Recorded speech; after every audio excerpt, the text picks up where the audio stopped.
Mislim, da smo imeli malo nočno moro v prvem polčasu, se je malo Zavrč ponovil, s tem, da smo prišli v vodstvo, ampak spet iz prve, da rečemo, sploh ofenzivne akcije nasprotnika mi dobimo neverjeten zadetek, ki se dogaja še enkrat na sezono. In v takem obdobju smo pač, sem rekel fantom, da na polčasu, da nas bo testiralo čist do konca, do zadnjega atoma moči, do zadnje situacije, ne bo nam šlo na roko,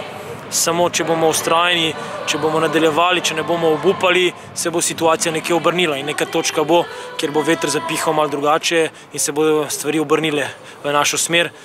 So se v drugem polčasu malo na silo, malo v paniki, ampak glavno je, da smo to obdobje dali skozi. Jaz mislim, da zato, ker smo bili vztrajni, da se nismo predali, nas čakajo boljši dnevi in bolj učinkovite tekme, kajti v prvem polčasu smo zares imeli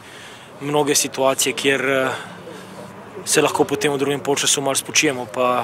Ampak to je obdobje, v katerem smo in življenje nas testira, mi se pa ne dajemo.